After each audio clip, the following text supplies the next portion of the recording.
उपवास प्रार्थना में हैं और ये उपवास प्रार्थना जो हमने 3 दिन की है, थर्सडे, फ्राइडे और सैटरडे, यानी कि बृहस्पतिवार, शुक्रवार और शनिवार, 3 दिन की उपवास प्रार्थना हम क्यों करते हैं हर महीना। हम आपको बताना चाहते हैं कि हम कोई भी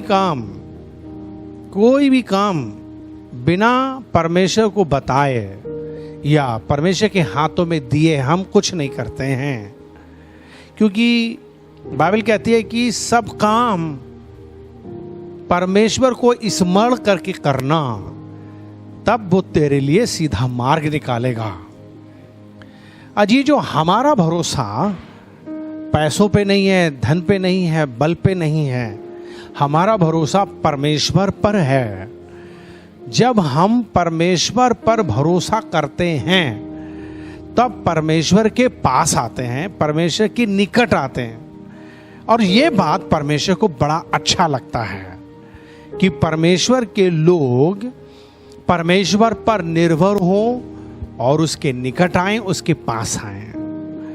और जब जब हम उसके पास आते हैं हमारे जीवन में फर्क पड़ेगा, हमें ताकत मिलेगी, हमें बल मिलेगा, हम बदलेंगे, हमारे जीवन में परिवर्तन आएगा और हम वास्तव में प्रभु में बढ़ जाएंगे। तो ये एक बहुत महत्वपूर्ण विषय होता है कि जब हम परमेश्वर के घर आएं और परमेश्वर के भक्तों के साथ परमेश्वर की भक्ति करें। आखिरकार परमेश्वर ने मुझे और आपको इसीलिए ही बनाया था कि हम परमेश्वर के चरणों में बैठें और उसके चरणों में बैठकर हमें उसकी शक्ति मिलती है, हमें उसकी ज्योति मिलती है, हमें उसकी खुशी मिलती है, उसकी महिमा हमें मिलती है।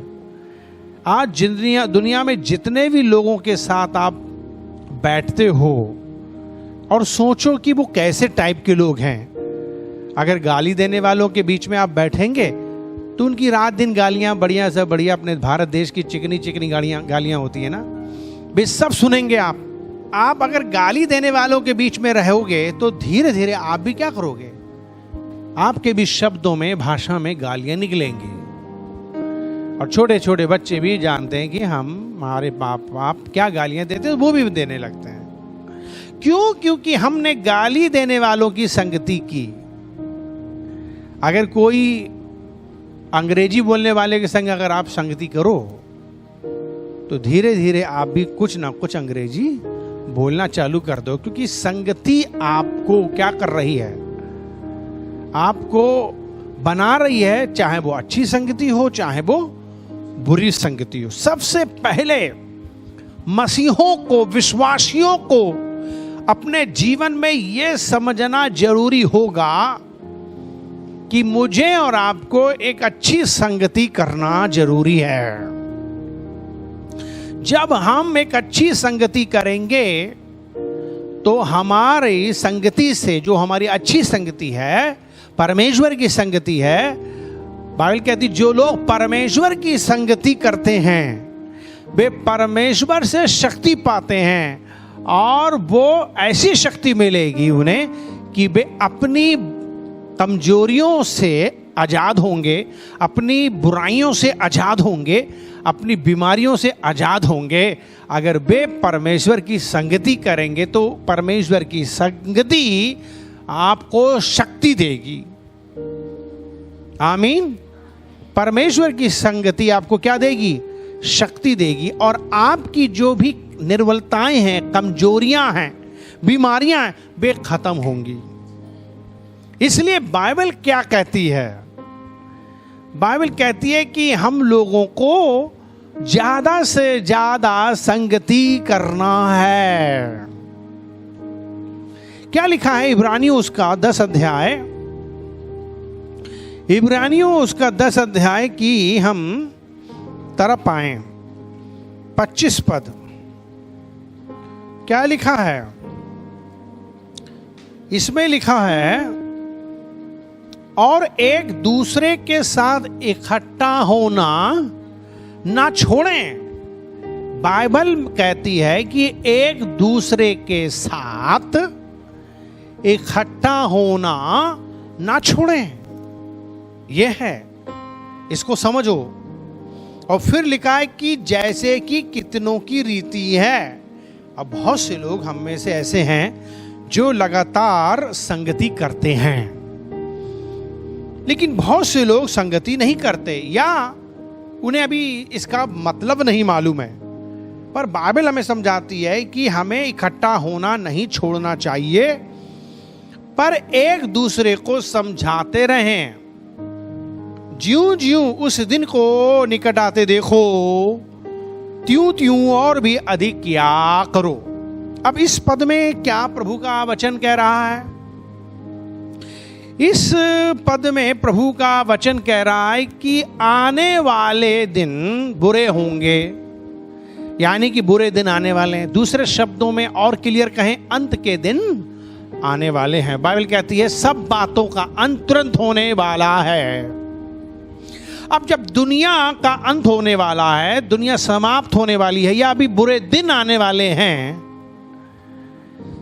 तब ऐसे में बाइबल कहती है कि आप लोगों को बहुत ही ज्यादा सावधान होने की जरूरत है। दिन बुरे आएंगे, तब आपको शैतान क्या करेगा? परेशान करेगा। और जैसे कि पतरस की पहला पतरस की किताब में 5 अध्याय में क्या लिखा है, जरा ध्यान दीजिए। 8 पद को पढ़ते हैं तो वो कहता है सचेत हो, और कहता है जागते रहो, क्योंकि तुम्हारा विरोधी शैतान गरजने वाले सिंह के समान इस खोज में रहता है कि किसको फाड़ खाएं। अब हमारे पीछे एक दुश्मन लगा है, और वो दुश्मन शैतान है। और वो भी कैसे है, कैसे पेश आ रहा है? एक गरजने वाले शेर के समान। अभी आप थोड़ी देर के लिए सोचो कि अगर आपके घर में अचानक से शेर आ जाए और आवाज मारे तो कैसा करेंगे आप? खुश होंगे? एकदम हमारी रूह कांपने लगेगी, हम घबरा जाएंगे, डर जाएंगे, आज हमारी गई जिंदगी।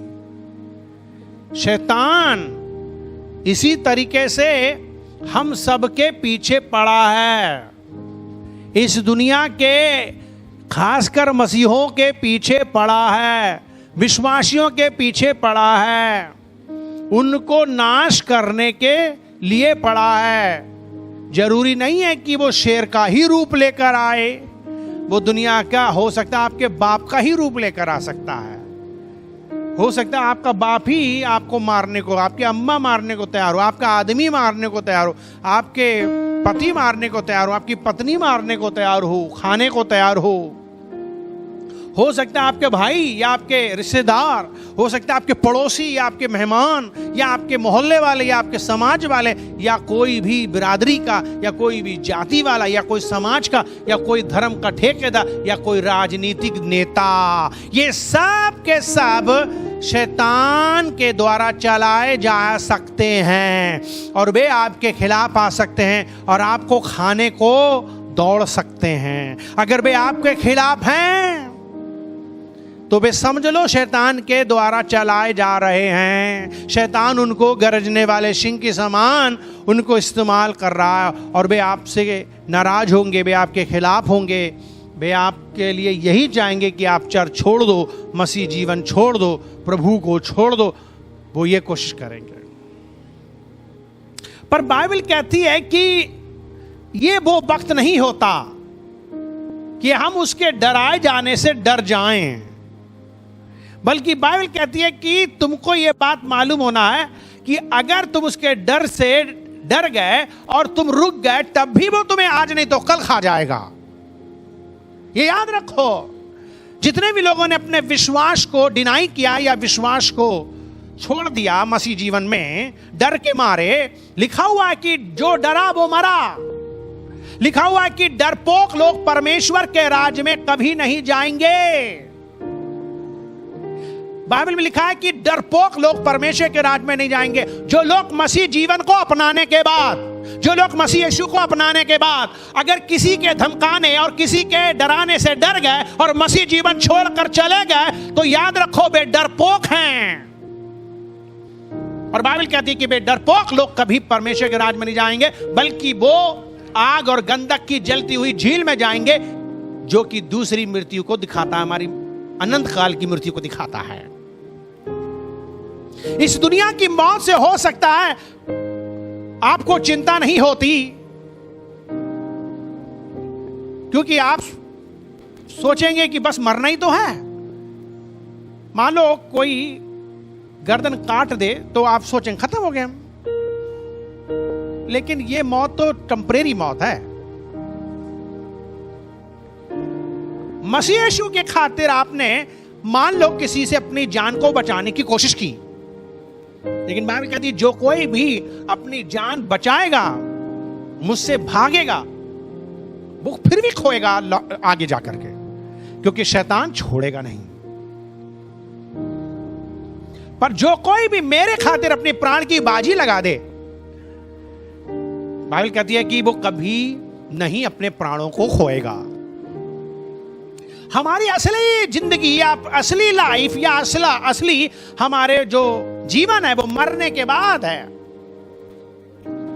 हम तो यहां एक यात्री के समान है, जाने के बाद वहां हमेशा के लिए जा रहे हैं। हम जैसे ही मरते हैं वैसे ही वहां पर हमारे लिए पुतले रखे हैं, या तो दुख उठाने का पुतला या सुख भोगने का पुतला।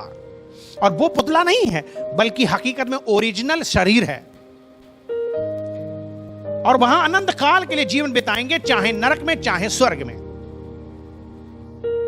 अगर हमने अपने यीशु को डिनाई किया या हमने उसको तिरस्कार किया, हमने उसको अस्वीकार किया, हमने उसको रिजेक्ट कर दिया डर की वजह से, तो अजीत तो याद रखो, आप हो सकता है थोड़ी देर के लिए बच जाओ, आप थोड़ी देर में उसके बाद फिर से मार दिए जाओगे। मरना तो है ही, लेकिन जो आपने अपने विश्वास को जो खो दिया, तोड़ दिया मसीह यीशु पर से, मरने के बाद आपकी आत्मा हमेशा के लिए नरक की आग में जाएगी, ये बाइबल कहती है। तो इसका मतलब ये नहीं है, इसका मतलब ये नहीं है कि आपको नरक की डर की वजह से यीशु मसीह को नहीं छोड़ना है। नो, नरक से मत डरो, आपको नरक से नहीं डरना है। नरक की डर की वजह से परमेश्वर यीशु को ना छोड़ो, गलत है, ये सही नहीं है। बल्कि इसलिए हमें प्रभु यीशु मसीह को नहीं छोड़ना है, क्योंकि जगत का सृष्टिकर्ता परमेश्वर प्रभु यीशु ही है। वो ईसाइयों का परमेश्वर नहीं है, वो अंग्रेजों का परमेश्वर नहीं है, वो अमेरिका का परमेश्वर नहीं है, वो पूरी जगत का, पूरी दुनिया का, चाहे अफ्रीका हो, चाहे अफ्रीका हो, चाहे यूरोप हो, चाहे एशिया हो, किसी भी देश हो, वो सबका परमेश्वर है, पूरी दुनिया का परमेश्वर है। और बाइबल कहती है कि हर घुटना उसके आगे झुकेगा, आज नहीं तो कल। उसी ने दुनिया बनाई, उसी ने सब कुछ बनाया, सब कुछ बाइबल में लिखा हुआ है, मनुष्य का इतिहास, संसार का इतिहास। तो यीशु मसीह जो हमारे प्रभु हैं, वो इस दुनिया में हमें बचाने के लिए आए, हमारी आत्मा को बचाने के लिए, हमारे पापों को क्षमा करने के लिए आए। दुनिया में यह अधिकार किसी को नहीं कि कोई हमारे पाप क्षमा कर दे। यीशु ने कहा, मार्ग, जीवन, सच्चाई मैं ही हूं, बिना मेरे द्वारा कोई परमेश्वर के पास नहीं जा सकता। बाइबल कहती है आदि में वचन था, वचन परमेश्वर के साथ था, और यही वचन परमेश्वर के साथ था।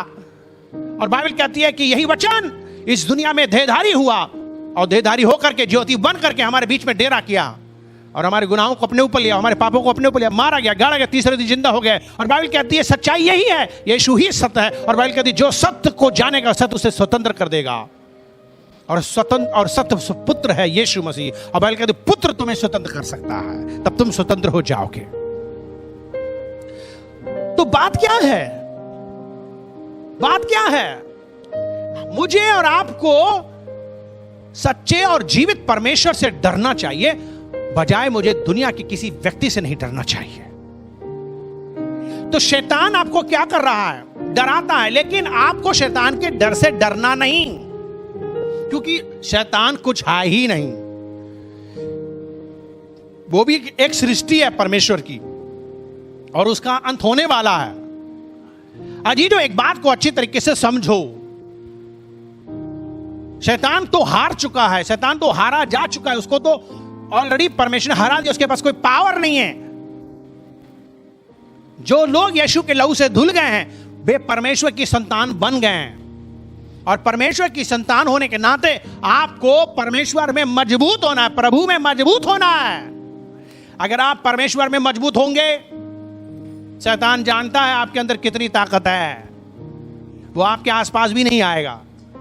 जैसे जैसे आप कमजोर पड़ते हैं आपके पास आता है। आपने देखा चोर कब आते हैं? जब देखते हैं कि वहां पर, देखते हैं कि घर के लोग यहां रह नहीं रहे हैं, देखते हैं वहां कोई गार्ड उड़ नहीं है, देखते हैं कि धीरे धीरे कमजोर पार्ट देखते हैं, चोर डाकू कमजोर हिस्सा देखते हैं। जानवर भी, शेर भी बड़ा चालू है। जब कभी भीड़ होती है जानवरों का झुंड, शेर उनके पीछे नहीं भागता, शेर एक बच्चे के पीछे भागेगा, शेर एक अकेले व्यक्ति के, एक अकेले जानवर के पीछे भागेगा, शेर एक कमजोर के पीछे भागेगा, शेर एक बुजुर्ग के पीछे भागेगा जो भाग नहीं पा रहा है। याद रखो, जो अकेला चल रहा है उसको शैतान पकड़ेगा, उसको शेर पकड़ेगा। अगर हम अकेले चलेंगे तो हम लोगों को शैतान पकड़ेगा। शैतान हमारे जीवन में बीमारी डालेगा, शैतान हमारे जीवन में बुराइयां डालेगा, लड़ाइयां डालेगा, झगड़ा डालेगा, गुस्सा डालेगा, हमारे अंदर व्यभिचार डालेगा, हमारे अंदर जो है वो पिक्चर सिनेमा की आदत डालेगा, हमारे अंदर जो है वो सचमुच में गंदे गंदे काम करना, नशा करने की आदत डालेगा। जो लोग अकेले हैं, दुनिया के अंदर जितने भी लोग परमेश्वर से दूर हैं, परमेश्वर के लोगों से दूर हैं, उनके जीवन में शैतान है, शैतान के काम है, उनके जीवन में संसार है, संसार के काम हैं। और वे संसारिक लोग परमेश्वर के लोग नहीं हैं।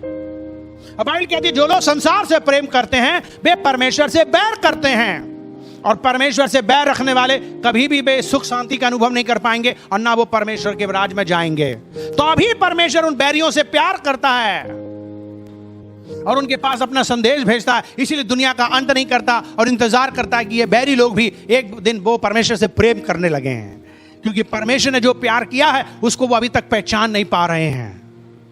पर मुझे और आपको परमेश्वर ने अगर सचमुच में अपना जीवन दिया और मेरा उद्धार किया, मेरे पाप क्षमा किए, मुझे अपनी संतान बना लिया, तो वो अब यह चाहता है कि मेरा बच्चा मजबूत हो जाए प्रभु में।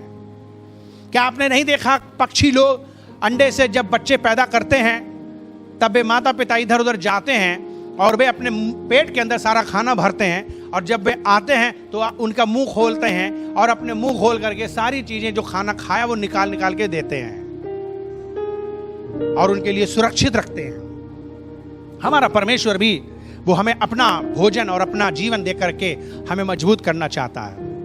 इसलिए परमेश्वर की संगति बड़ा जरूरी है। उपवास प्रार्थना के माध्यम से परमेश्वर की संगति करना बड़ा जरूरी है। और आज हम यहां सीख रहे हैं कि कैसे बाइबल कहती है कि मुझे और आपको इकट्ठा होना चाहिए, और यहां लिखा हुआ है कि जब हम इकट्ठे होते हैं तो प्रभु में मजबूत होते हैं। 5 अध्याय के 8 पद में लिखा है, सचेत हो और जागते रहो कि तुम्हारा विरोधी शैतान गरजने वाले सिंह के समान इस खोज में रहता है किसको फाड़ खाएं। तो ये जो अगर हम मजबूत होंगे तब हम शैतान का सामना कर सकते हैं, हम शेर का सामना कर सकते हैं। क्योंकि याकूब आगे क्या कहता है 4 अध्याय में, याकूब की पत्री और उसका 4 अध्याय में क्या कहता है, पहले पत्र से पहले 4 अध्याय में आइए, 4 अध्याय और सुनो, 4 अध्याय और उसके 7 पद में क्या लिखा है, इसीलिए परमेश्वर के अधीन हो जाओ और शैतान का क्या करो, सामना करो, तब तुम्हारे पास से क्या होगा, वो भागेगा। फिर परमेश्वर के निकट आओ तब वो भी तुम्हारे क्या होगा, निकट आएगा। क्या कहता है कि जब तुम परमेश्वर के निकट आओगे तब परमेश्वर भी आएगा। जिस तरीके से हम पैसा कमाने के लिए पैसे को ढूंढते हैं ना, और कितना परिश्रम करते हैं जैसे ईश्वर हो कोई वो, जब आप पैसे को इतना ज्यादा ढूंढते हो तो परमेश्वर तो सब कुछ बनाने वाला है, सब कुछ देने वाला, तो उसे क्यों नहीं ढूंढना चाहिए? हमें तो परमेश्वर को सोना चांदी हीरे जवाहरातों से भी ज्यादा हमें ढूंढना होगा, तभी तो वो हमें मिलेंगे, क्योंकि वो छोटे मोटे छोटी मोटी चीज थोड़ी हैं, वो बहुत कीमती चीज है, वो बहुत ही बड़ी चीज है, वो बहुत ही हमारी जिंदगी की जरूरत की चीज है। इसलिए मुझे उसको ढूंढना होगा, उसे वास्तव में ढूंढना होगा, उसे वास्तव में खोजना होगा, उसके अधीन आना होगा, उसके निकट आना होगा। आज कलीसिया में बहुत से लोग ऐसा नहीं करते हैं, वे इकट्ठे होने का महत्व नहीं जानते, प्रार्थना करने का महत्व नहीं जानते। पहली शताब्दी की कलीसिया, पहली सेंचुरी की कलीसिया को ये बताया गया था, ये उसका स्वभाव था कि जैसे ही वो लोग उद्धार पाते थे, जैसे ही वो बपतिस्मा पाते थे, वे संगति करने में तुरंत चालू करते थे। अगर आपको सीखना है, जानना है पहली सेंचुरी की कलीसिया का जो नेचर है, जो स्वभाव है, कलीसिया का जो स्वभाव है, जो नेचर है, वो कैसा होना चाहिए, प्रेरित काम 2 अध्याय 41 पद से शुरू करेंगे हम। अतः जिन्होंने यीशु मसीह का वचन स्वीकार किया, उन्होंने बपतिस्मा लिया और उसी दिन 3,000 मनुष्यों के लगभग उसी चर्च में जुड़ गए, उसी मसीह संगठन में जुड़ गए। 3,000 लोगों ने जब वचन सुना, उनके हृदय छिद गए, उन्होंने यीशु मसीह पर विश्वास किया और वे उस दिन यीशु मसीह के पीछे चल पड़े। वे पास्टरों से शिक्षा पाने लगे और कलीसिया में संगति करने लगे और रोटी तोड़ते थे और प्रार्थना करने में लौलीन थे। आप पॉइंट को समझ रहे हो कि जो लोगों ने यीशु मसीह को माना, जाना, पहचाना, उद्धार पाया, नया जन्म पाया, वे क्या करने लगे? वे चर्च में बार बार इकट्ठा होते हैं। आप समझ गए नहीं? परमेश्वर के भवन में आकर के क्या कर रहे थे? इकट्ठा हो रहे थे। तो परमेश्वर के भवन में इकट्ठा होना बहुत जरूरी है। आप लोग अपने अपने घर में रहते हो, अच्छी बात है, घर में रहना है। आपका घर आपका प्राइवेट घर है, ठीक? आपका प्राइवेट घर है और परमेश्वर के भक्तगण सबके प्राइवेट घर में नहीं घुस सकते हैं। इसलिए परमेश्वर ने अपना एक भवन बनाया है कि सारे प्राइवेट लोग आकर के मेरे भवन में कॉमन हो जाएं। आमीन। वहां प्राइवेसी है आपके घरों में, पर चर्च में कॉमन हो गया। याद रखो, परमेश्वर के घर में कोई प्राइवेसी नहीं है, कोई अपना चक्कर नहीं है, वहां सब कॉमन हो गए। वहां पर हम लोग क्या करते हैं? प्यार बांटते हैं। वहां पर हम लोग क्या करते हैं? एक दूसरे की मदद करते हैं। यही तो हमारा परमेश्वर चाहता है कि हमारे अंदर सेल्फिशनेस खत्म हो जाए, स्वार्थीपन खत्म हो जाए। मसीह जीवन में स्वार्थीपन नहीं होना चाहिए। जो लोग सिर्फ अपने घर में रहते हैं, वे स्वार्थी जीवन जीने की कोशिश करते हैं। अपना घर, अपनी चीज, अपना सामान, अपनी वस्तु, अपने लोग, अपनी बातें नहीं। लेकिन चर्च में ऐसा नहीं है, कलीसिया में ऐसा नहीं है। हमारे परमेश्वर हमको यही सिखाना चाहते हैं। यही कारण है कि हमको कलीसिया में आना है, क्योंकि हम सब लोग कलीसिया के अंग हैं और हम सब लोगों को कलीसिया में इकट्ठा होना है। भले हम 24 घंटा इकट्ठे नहीं हो सकते, भले हम 12 घंटे इकट्ठे नहीं हो सकते, लेकिन शायद हम एक दिन में 2-3 घंटे के लिए जरूर आए। अगर हम हर दिन 1-2 दिन घंटे के लिए नहीं आ सकते, तो कम से कम 3 दिन आओ। जो कलीसिया में मीटिंग चलती है बृहस्पतिवार, शुक्रवार और शनिवार, और एक और संडे। और जितना मैं तेरे पास रहूंगा उतना ही मजबूत बनूंगा। जी हाँ, जितना मैं तेरे पास रहूंगा उतना ही मजबूत बनूंगा। तो मेरे को जितनी बार अगर चांस मिल रहा है तो बुराई क्या है? कोई बुराई है? मुझे जब भी कोई बुलाए कि मुझे चर्च में जाना है, ओ माय गॉड, मुझे खुश हो जाना चाहिए। भजन संहिता में दाऊद का अनुभव कितना बढ़िया। 84 अध्याय में हम लोग एक ही पद से पढ़ेंगे, 7 पद तक पढ़ेंगे। क्या है? दाऊद कहता है, सेनाओं के यहोवा तेरे निवास क्या ही प्रिय हैं। वो कह रहा तेरे निवास क्या ही प्रिय हैं। आगे ओहो, वो कहता है कि मेरा प्राण यहोवा के आंगनों की अभिलाषा करते करते क्या हो रहा है?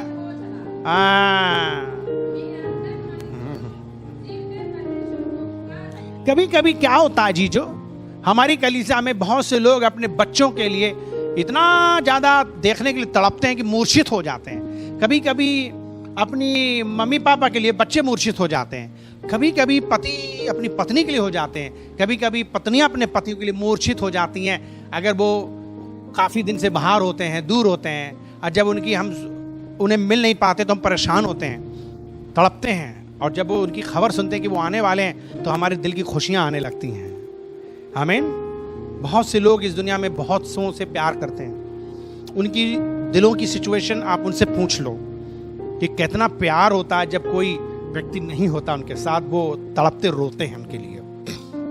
दाऊद परमेश्वर के बारे में ऐसा ही कह रहा है कि परमेश्वर मैं तेरे दीवाना हूं, तेरा प्यासा हूं, तेरे घर का दीवाना हूं। मैं तेरे घर को याद आ रही है, मुझे उस बात जाने की मुझे याद आ रही है। मैं तड़प रहा हूं, रो रहा हूं, जाना चाहता हूं। 3 पद में कहता है, बल्कि वो कहता है 2 ही पद में कहता है, मेरा तन मन दोनों जीवते परमेश्वर को क्या कर रहे हैं? पुकार रहे हैं। क्या मैं पुकारता हूं चर्च में आने के लिए, तड़पता हूं? ये महत्वपूर्ण चीज है। फिर लिखा हुआ है कि हे सेनाओं के यहोवा, हे मेरे राजा, हे मेरे परमेश्वर, तेरे भवन में, तेरी बेदियों में चिड़िया, गौरैया, उन्होंने बसेरा बना के रहना चालू कर दिया है। कितनी नसीब वाली हैं चिड़िया कि तेरे भवन में, सुरक्षित जगह में, आशीष वाली जगह में तेरे बसेरा करके बैठी हुई हैं। बताओ, और मैं यहाँ इतनी दूर हूँ। कितना बढ़िया नसीब है चिड़ियों का कि वो परमेश्वर के भवन में आराम कर रही हैं। काश मैं भी चिड़िया होता और मैं भी वहां पर बैठा होता। दाऊद का अनुभव ये है। और कह रहा है 4 पद में, 4 पद में, बल्कि उसी 3 पद की बात पूरी नहीं करी, उसमें लिखा हुआ है कि और शूपावेनी ने भी घोंसला बना लिया है जिसमें वो अपने बच्चे रखे। वाह! परमेश्वर के घर में वास्तव में चिड़ियों चरोटों की जगह नहीं है, कबूतरों की जगह नहीं है। बहुत से चर्चों में अगर आप चले जाओगे तो आपको वहां बहुत कबूतर और बहुत चिड़ियां पाए मिलेंगी। और जैसी दरवाजा खुलेगा, सारी सीटों पे भी जो कबूतरों की और पक्षियों की जो बिट होती है, उनकी गंदगी होती है, वो सजी हुई वो आपको मिलेगी। ये हर दिन का चैप्टर है, क्योंकि वहां पर आदमी आते नहीं हैं, लोग आते नहीं हैं। वहां पे आराधना प्रार्थना करने के लिए चर्च खुलता नहीं है। हफ्ता में 1 बार खुलेगा, वो भी 1-2 घंटे के लिए खुलेगा। तब कबूतर ना रहे तो बताओ, चमगादड़ ना रहे तो बताओ, कौन नहीं रहेगा? इंसान को छोड़कर सब कुछ रह सकता है वहां, क्योंकि चर्च इंसानों के लिए बनाया गया, इंसान के लिए खोला ही नहीं जा रहा है। पर हम परमेश्वर के धन्यवाद करते हैं FWG चर्च के लिए। हमारा चर्च 24 घंटा खुला रहता है। हालेलुया! चर्च को 24 घंटा खुले रहना चाहिए। चर्च के अंदर हमेशा प्रार्थना 24 घंटा होने चाहिए। चर्च परमेश्वर की वो जगह है। और दाऊद का अनुभव है, कह रहा है यार ये लोग वहां रह रहे हैं पर मैं नहीं रह पा रहा हूं वहां, वो परेशान हो रहा है। और 4 पद में कहता है, क्या ही धन्य है वे जो तेरे भवन में रहते हैं और वे तेरी स्तुति निरंतर करते रहते हैं। वो क्या धन्य है वे व्यक्ति। कौन है वो व्यक्ति? जो तेरे भवन में रहते हैं। बोलो, जो तेरे भवन में रहते हैं। लोग अपने घर में रहते हैं, इतना धन्य नहीं हो। आप अपने घर में रहोगे, इतना धन्य नहीं हो, पर आप जब परमेश्वर के भवन में रहोगे तो धन्य हो। आमीन। ये बहुत बड़ी बात नहीं है कि आपने घर बना लिया और आप उसमें रह रहे हो। बड़ी बात यह है कि आप जब परमेश्वर के घर में रह रहे हो। बहुत से लोग परमेश्वर के घर को बनाते नहीं, अपना घर बनाते रहते हैं, और जो वो घर बनाते हैं उसमें रह नहीं पाते, और रहते भी हैं तो बेचैनी, घबराहट, मुसीबत, बीमारियों के साथ रहते हैं। घरों में चैन नहीं, घरों में विश्राम नहीं, क्योंकि उन्होंने परमेश्वर को छोड़कर, परमेश्वर के घर को छोड़कर, परमेश्वर के घर को बिना बनाए अपने घर बना लिया। पहले बाइबल कहती तू मेरा घर बना तब मैं तेरा घर बनाऊंगा। परंतु आज की तारीख में ज्यादातर लोग परमेश्वर के घर को नहीं बनाते बल्कि घर को उजाड़ते हैं। मेरे मित्रों, जो लोग परमेश्वर के घर को बनाएंगे ताकि परमेश्वर के घर 24 घंटा चले। कुछ घरों को लोग बना रहे हैं परमेश्वर के, लेकिन वो उन घरों को बना रहे हैं जो हफ्ता भर बंद रहते हैं, हफ्ता में सिर्फ 1 बार खुले रहते हैं। मुझे और आपको अपनी आंखें उठा करके देखना होगा कि कौन सा चर्च ऐसा है जो 24 घंटा चलता है, 24 घंटा प्रेयर होती है, जिसमें वास्तव में जागृति है, जिसमें परमेश्वर का चलन है। मुझे और आपको सचमुच में उस चर्च को बनाने के लिए अपना सहयोग दान देना चाहिए।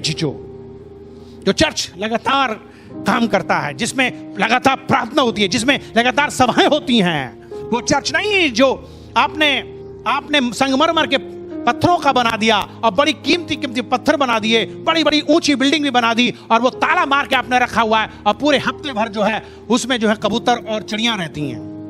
और ये जो उसमें आप अपना पैसा बर्बाद कर रहे हैं। लेकिन वो चर्च में आप लगाओ जो चर्च जिंदा, जो चर्च चलता, जो चर्च खुलता, जिसमें 24 घंटे प्रार्थना होती है, जिसमें सभाएं होती हैं। चीजों आप पॉइंट को समझो जो मैं कह रहा हूं आपसे।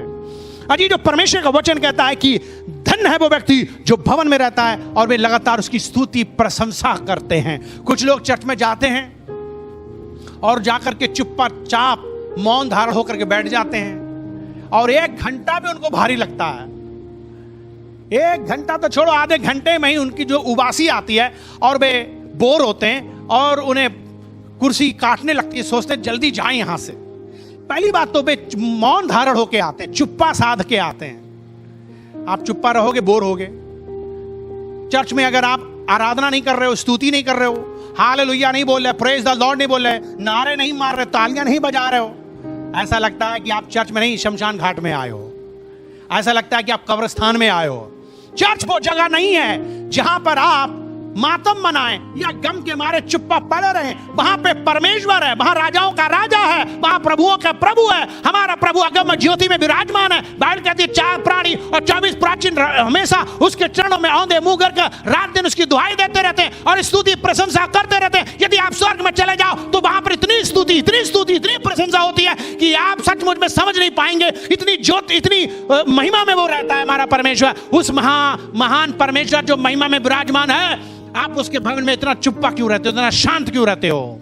इसलिए आपकी जिंदगी परमेश्वर की तरफ से खामोश हो जाते हैं। आप परमेश्वर से बोलते नहीं, इसलिए परमेश्वर आपसे बोलता नहीं। आप परमेश्वर के लिए कुछ भी सांस तक नहीं लेते, इसलिए आपके जीवन में कोई सांस तक नहीं आती परमेश्वर की। रीजन क्या है कि आप चुप्पा साधे मौन धारण परमेश्वर के भवन में पड़े रहते हो, ना मुंह खोलते हो, ना आराधना करते, ना स्तुति करते, ना आवाज निकलती है आपकी। यही कारण है बहुत से लोग इस दुनिया में बिल्कुल चुप्पा हो गए, बिल्कुल शांत हो गए।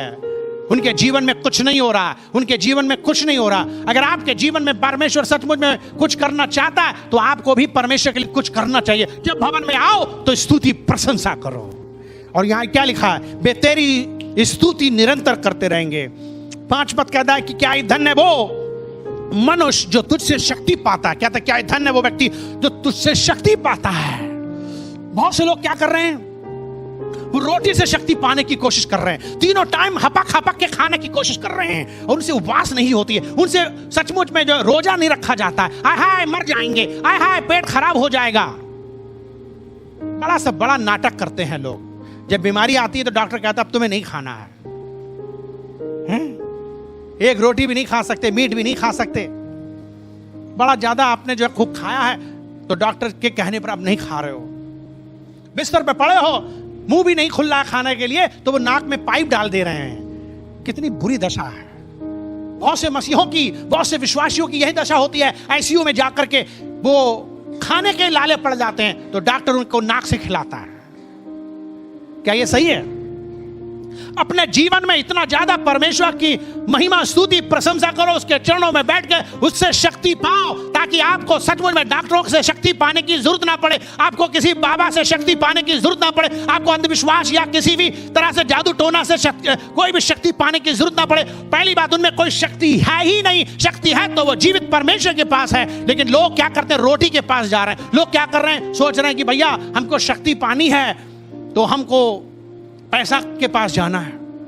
कुछ लोग पैसा को शक्तिमान समझ रहे हैं, पैसा ही शक्ति देता है, तो इसलिए पैसे के पीछे भागने में रात दिन एनर्जी लगा रहे हैं। पर जब परमेश्वर के पास आकर के, अद्भुत बात तो यह है कि परमेश्वर के सिर्फ चरणों में बैठ जाओ, आपको शक्ति मिलेगी। पर दुनिया में आप भाग रहे हो, मार भाग रहे हो, इंसान के पीछे, इसके पीछे, उसके पीछे, इसकी कॉल उसकी कॉल अटेंड करने में लगे, मार बड़े व्यापारी बने हो, फुक्का नंगा हो, लेकिन बिजी इतने दिखा रहे हो जाने कितने ज्यादा बड़े व्यापारी हो और कितना पैसा आपके पास आ गया है। मैं हकीकत अपने विश्वासियों की बात बता रहा हूं। बहुत से विश्वासी देर से आएंगे उपवास प्रार्थना में भी और जल्दी उठ भी चले जाएंगे।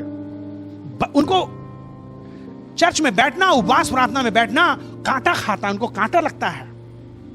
अब बाइबल क्या कहती है? धन्य है वो मनुष्य जो तुझसे शक्ति पाता है, तेरे भवन में जाके शक्ति पाता है, तेरे भवन में स्तुति प्रशंसा करते करते शक्ति पाता है। आमीन। शक्ति मुझे राउंड मार के नहीं मिलेगी, ना इधर उधर भागने से नहीं मिलेगी। वकीलों के पीछे भागोगे, पुलिसों के पीछे भागोगे, नेताओं के पीछे भागोगे, आपको शक्ति उनसे नहीं मिलेगी। अजीजों, अगर आपको शक्ति मिलेगी, असली शक्ति, तो परमेश्वर से मिलेगी। और यह शक्ति ऐसी शक्ति होगी कि आप, बाइबल कहती है कि जब तुम शैतान का सामना करोगे, जब तुम शेर का सामना करोगे, वो तुम्हारे पास से भाग निकलेगा। दाऊद कह रहा है कि जब मैं सचमुच में भेड़ बकरियों को चराता था और मैं परमेश्वर की स्तुति जंगल में करता था, अकेले बैठ करके परमेश्वर के चरणों में बैठता था, और अचानक से शेर आते थे, भेड़िए आते थे मेरी भेड़ों को खाने के लिए, मैं क्या करता था? मैं उनको रपटा के, मैं उनको पीछा करके शेर को पकड़ता था और उसके मुंह से, उसके जबड़े से मैं क्या करता था? अपने भेड़ को निकाल लेता था और मैं इसका मुंह फाड़ देता था और वो ऑन द स्पॉट में मर जाता था। वो शक्ति कहां से आती थी? वो शक्ति मुझे परमेश्वर देता था, क्योंकि मैं उसके चरणों में बैठता था। हालेलुया।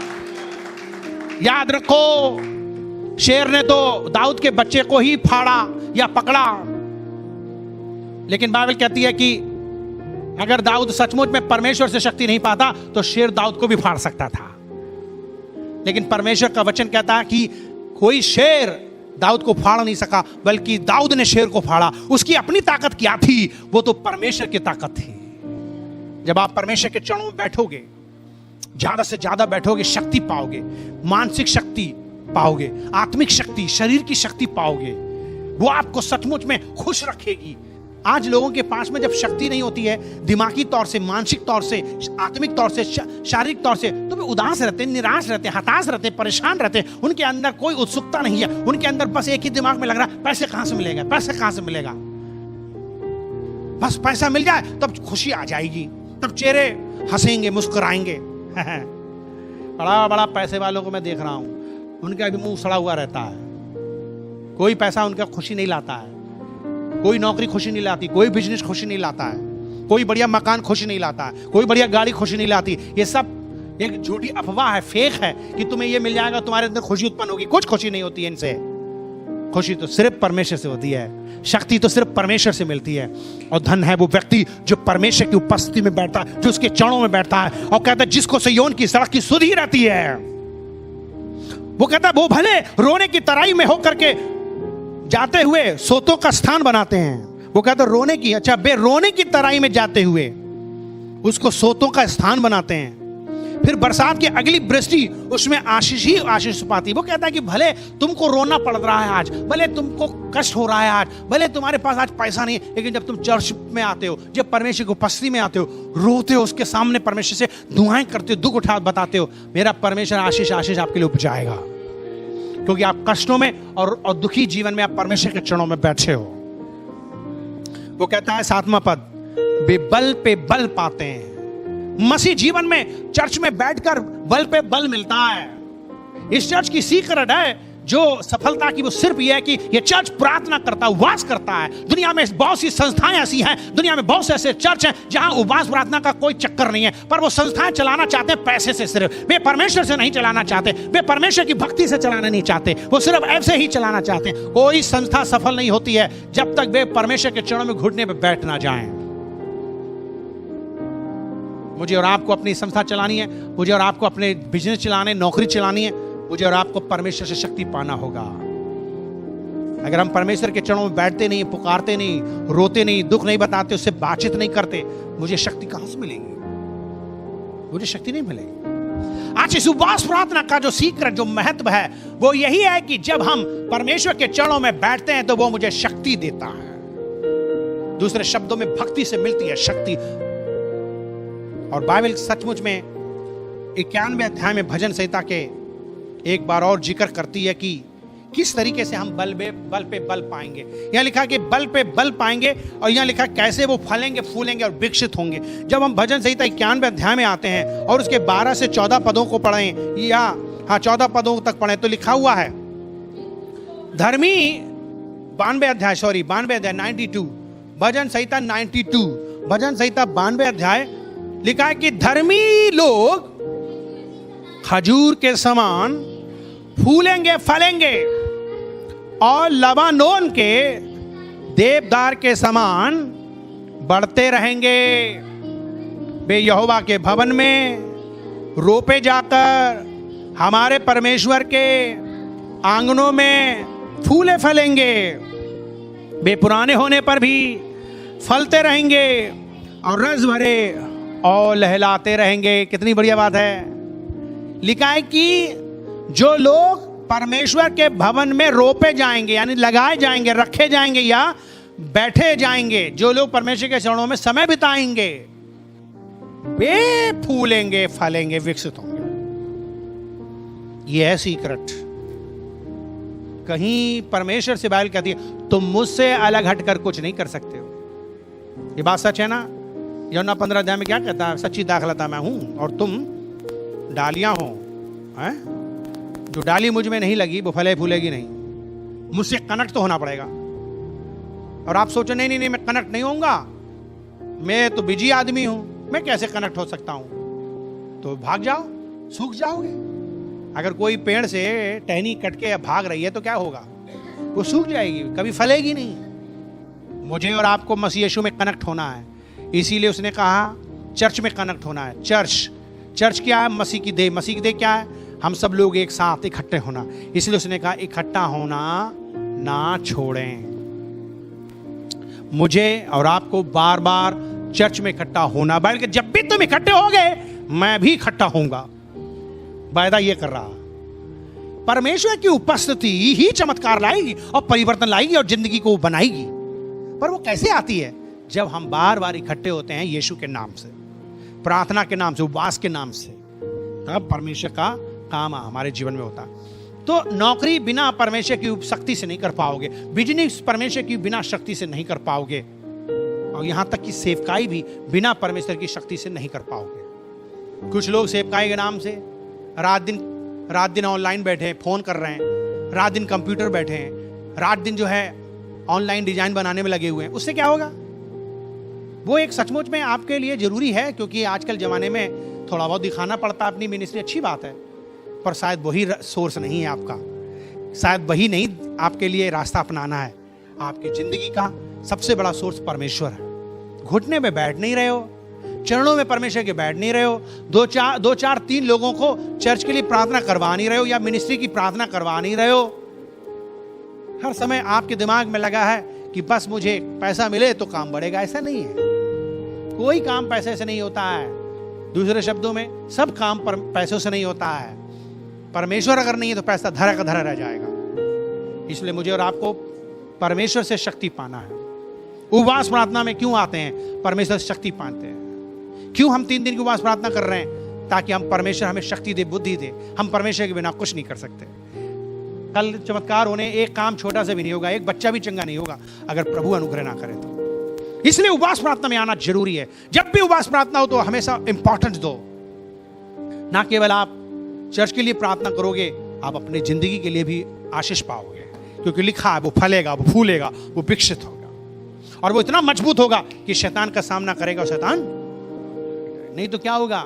शैतान आपकी जिंदगी को पकड़ लेगा। इसलिए मैंने आपको बोला है आज प्रियो, मैं अपने संदेश को खत्म करके यही कहना चाहता हूं कि उपवास प्रार्थना जरूरी है। ज्यादा से ज्यादा इकट्ठा होना जरूरी है।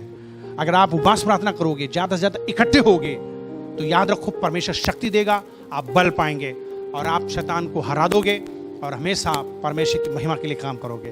आपका घर बनेगा, आपका जीवन बनेगा और आप आशीष में बनेंगे। आओ हम अपने हृदय को तैयार करें और अपने मन को तैयार करें और पश्चाताप करें कि मन फिराएं कि अब आगे से आप हमेशा चर्च में ज्यादा से ज्यादा आएंगे, संगति ज्यादा से ज्यादा करेंगे। यीशु के नाम से आइए हम प्रार्थना करते हैं।